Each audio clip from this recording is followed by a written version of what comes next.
Usualmente, cuando estamos hablando de el SQL Server, ejecutar R o Python dentro de SQL Server, nosotros vamos a tener acá algo que funciona de esta forma. La forma en que se integró R o Python dentro de SQL Server es de que, como les mencioné anteriormente, uno tiene el servidor de R, tiene el servidor de Python y tiene el servidor de SQL Server. Entonces, lo que hace es de que el proceso que ejecuta SQL Server es uno. Después tenemos otro proceso que es el que es como el intermediador, que es el launcher. Y después tenemos que si ustedes ejecutan un script de R dentro de SQL Server, la primera vez que lo ejecuten van a ver que es al estilo .NET. A la primera vez tarda un poquito más porque tiene que levantar los procesos. En este caso, cuando uno viene y ejecuta por primera vez un script de R dentro de SQL Server, tarda un poquito más porque se tiene que levantar un proceso donde está corriendo R para que esté en memoria. Igual, si ustedes vienen y ejecutan Python, también tienen que esperar un momentito. O sea, la primera ejecución va a tardar más porque se tiene que levantar Python. Si me preguntan, ahorita en 2017, ¿cuál levanta más rápido? ¿Adivinen cuál levanta más rápido? R. Sí, R levanta más rápido. Después está lo que se llama SQL Compute Context. El Compute Context es que yo le puedo decir en qué contexto de ejecución voy a realizar mi código. ¿Qué significa esto? Voy a pasarme aquí un momento. No sé si ustedes ven aquí, este es el clásico esquema de SQL Server con R o con Python. Tenemos aquí el desarrollador de VA, que lo que vamos a ver es que él ya instaló lo que sería el código de Transact SQL acá con R o el Python. Y después tenemos el científico de datos. El científico de datos, ¿qué es lo que va a pasar? Él tiene que desarrollar, ¿verdad? Y para poder desarrollar su código, tiene que hacerlo usualmente en su herramienta favorita. En este caso, casi siempre es, si son de R, en RStudio. Acá, en el slide anterior, ven que dice aquí SQL Compute Context. ¿Eso qué significa? Significa que yo puedo, desde una herramienta de terceros, poder venir y ejecutar mi código, pero en contexto remoto. Esto es, recuerden, este es el rol que estamos haciendo, es el rol de la persona de ciencia de datos que está ejecutando, que está programando, que está en su etapa de experimentación. Entonces, para que una persona pueda seguir trabajando con RStudio sin ningún problema, pero que esté utilizando los recursos de SQL Server, tiene que hacer algo que sería establecer un compute context, o sea, el contexto donde se va a ejecutar. Este contexto donde se va a ejecutar, si nosotros venimos y tenemos RStudio y ejecutamos código ahí, el contexto de ejecución es mi máquina. Pero si yo quiero que mi código ejecute cuando estoy programando en la base de datos, tengo que decirle que el contexto de ejecución es en SQL Server, que es esa instrucción que está ahí. Rx set compute context. Y ahí viene el nombre del servidor. Y el nombre del servidor está allá arriba. Lo ven, que es en este connection string que está ahí. Ese connection string está el compute context. Y vean que está utilizando otro comando que se llama rx in SQL Server. Entonces, esto lo que hace es de que estando yo codificando, creando código en RStudio, yo pueda venir y ejecutar mi código, pero dentro de lo que sería el contexto de SQL Server. Si ustedes no utilizan esto, no se va a poder hacer. Y si ustedes ven ahí esa parte de RX, no sé si les entró la curiosidad ahí de qué es.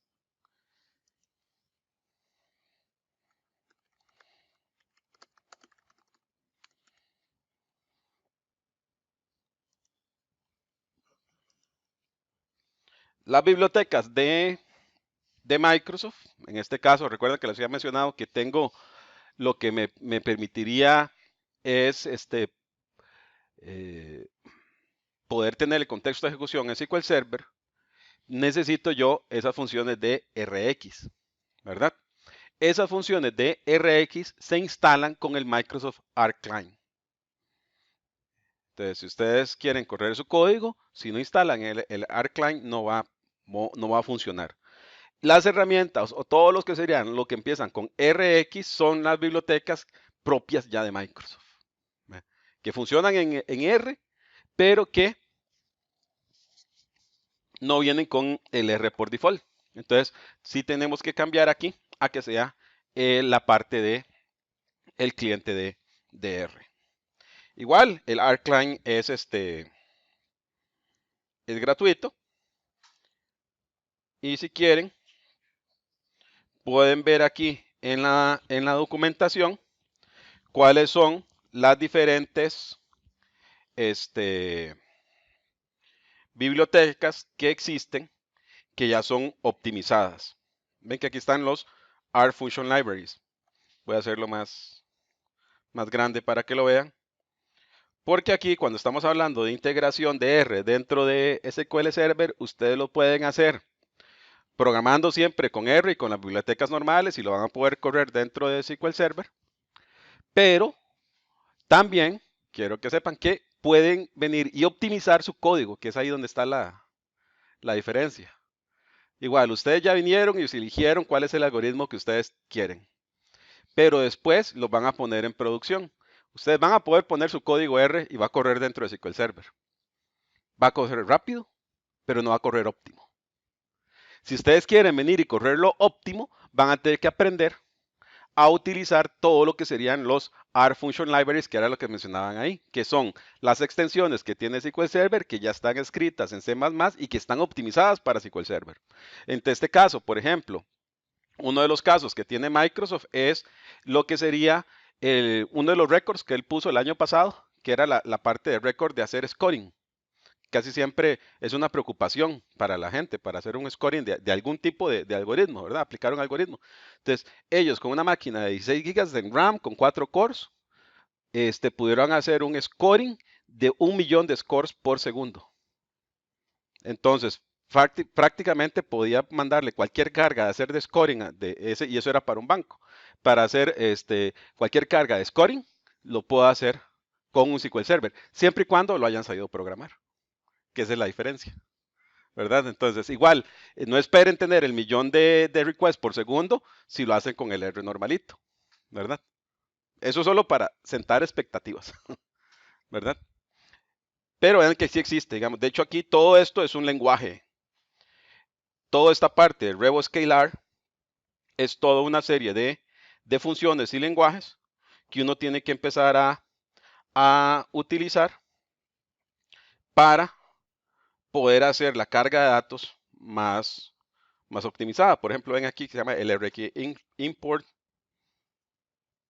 y está todo lo que serían las operaciones aquí de transformación que usualmente va a estar dentro de todo lo que serían las opciones y tal y como mencionas aquí, esta función hace todo lo que me calcula la distancia de fuzzy logic entre dos caracteres. ¿Lo ven? Entonces esa es una función avanzada que se puede utilizar. Bien, entonces solo esto es para que tengan ahí el contexto. Entonces ven, este es digamos un ejemplo bastante sencillo, lo pueden encontrar en muchos lugares, donde se establece el contexto de ejecución. Le digo que el contexto de ejecución es en SQL Server y dentro de ese contexto de ejecución, yo le voy a decir aquí, vean qué interesante, las funciones ya cambiaron. Por ejemplo, para aquellos que hayan programado en R, ustedes dentro de SQL Server pueden venir y tomar sus funciones normalitas de R y van a correr. Eso sí, no hay ningún problema porque está basado en el Crown Repository.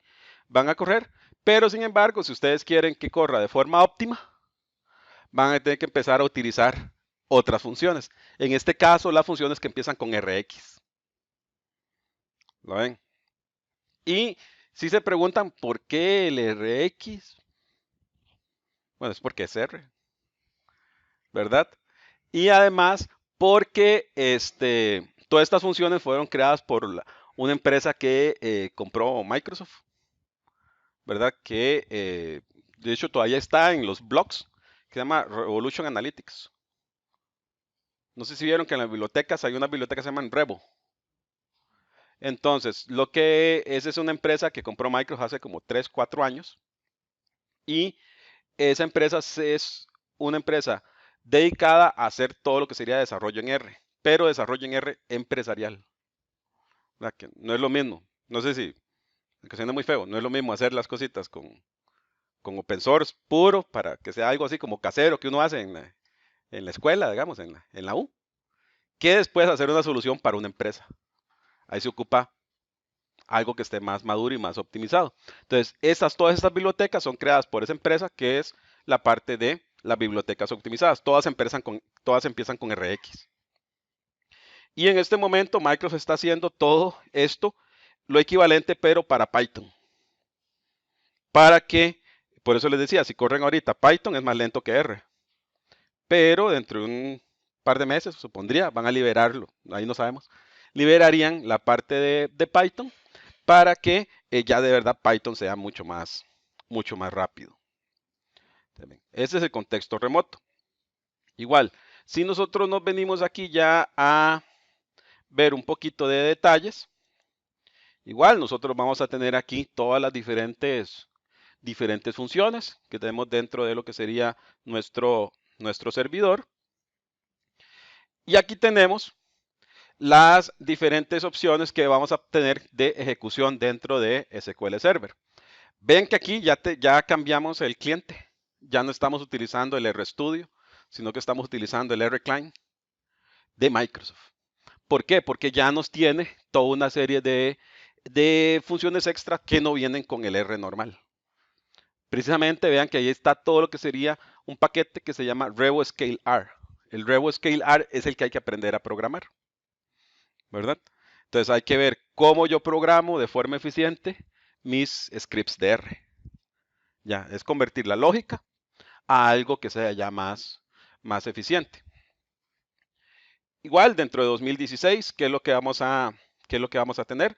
Nos va a permitir poder venir y ejecutar nuestro código aquí dentro de R y vamos a poder utilizar dos tipos de scripts. Vamos a poder utilizar el SP External Script o vamos a poder utilizar el SP RX Predict. Y vean que este señor está en real time. Entonces, si ustedes vienen y ejecutan código en R, este se va a poder ejecutar sin ningún problema. Si quieren un código que sea más eficiente, sería el RX Predict. Y si es en 2017, es el operador Predict. Pero en el operador Predict tiene una restricción, que bueno, es que es el más rápido de todos, y la restricción es que todas las operaciones que se escriben en R tienen que ser con el RevoScaler. ¿Ven la diferencia? Código R normal va a correr, tiene un desempeño. Código R un poquito más rápido, RX Predict. Quiero código R de verdad rápido con RevoScaler con Predict. Vamos, esa es la diferencia. Y ahí en el RevoScaler, ahí sí es todo no nos vamos a meter. Eso sí es todo un curso, ¿verdad? De aprender a utilizar, a hacer código R de forma eficiente, que no es lo mismo hacer un código R que me calcula dos números sencillitos, hacer un código R que de verdad tiene que ser eficiente. De hecho, una vez nos encontramos un caso en otro país donde habían hecho un código en Python para calcular distancias geográficas, ¿verdad? Y la persona que lo había hecho estaba muy feliz porque funcionaba perfecto, pero lo había probado con 100 tiendas. Son 100 puntos. Y cuando ya se empezó a correr, que era para todo el país, eran 35,000 puntos, ¿verdad? Y ellos lo que hicieron fue venir y dijeron, sí, no hay ningún problema, lo pongo a correr. Y lo dejaron corriendo y corriendo. Esperaron el siguiente día, esperaron el siguiente día, esperaron el siguiente día, y todavía una semana después, todavía estaba corriendo el algoritmo, ¿verdad? Entonces ahí es donde entra toda la parte de optimización, porque supuestamente es un algoritmo para hacer recomendaciones. Entonces como que no. no servía. Entonces había que hacer toda una parte de optimización. Entonces eso es importante. Acá, dentro de estas opciones, ¿qué es lo que nosotros podemos, podemos ver? Aquí vemos algunas comparaciones entre todo lo que sería tiempos de respuesta. En este caso, vean que es una máquina con 2 cores y 14 gigas en RAM. Ahí tenemos dos modelos. Bueno, yo me voy a tomar aquí una para asegurar que eso es para decir que sí vine.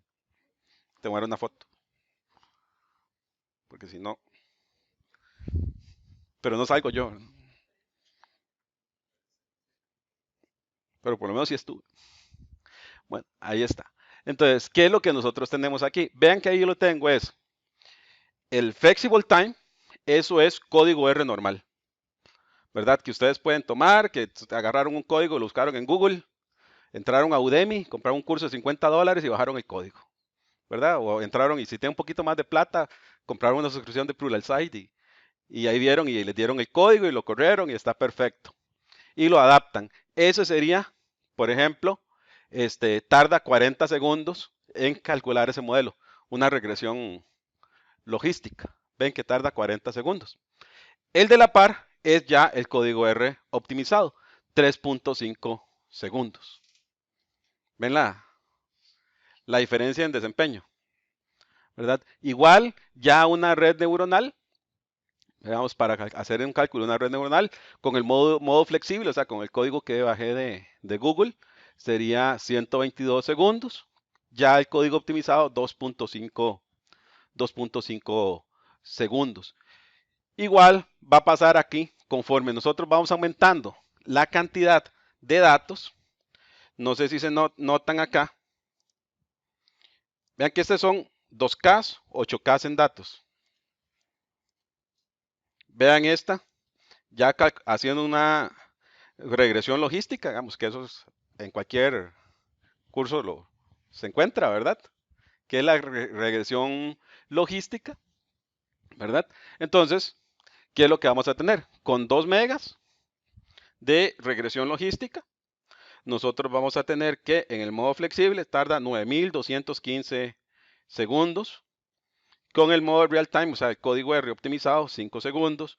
En 43 megas, un RX Logic Regression, tarda 20.255 milisegundos. En este caso, ven que tarda 5.4 milisegundos. ¿Ven la diferencia? No sé si ahora comprenden lo que está diciendo, que era que conforme aumenta la cantidad de datos, puede ser de que tengan problemas de rendimiento. Entonces aquí, esta es la diferencia entre bajar el código de Google y hacer el código optimizado. No es que tenga nada en contra de Google, ¿verdad? No, pero para que vean la diferencia. Ah, no, hacemos la búsqueda y no aparece nada. Sí, una vez hice no sé si ustedes han hecho la prueba, que uno busca el error ahí, incluso el producto de Microsoft y no aparece en Bing. Y lo busca en Google y sí, ahí sale Stack Overflow ahí. El mejor, el mejor amigo de todos los niños, digo yo. Eso es Stack Overflow, que uno siempre cruza los dedos. Ojalá que ya alguien le haya pasado y que haya puesto la respuesta. Sí, y que diga solution, ya comprobado, sí funciona.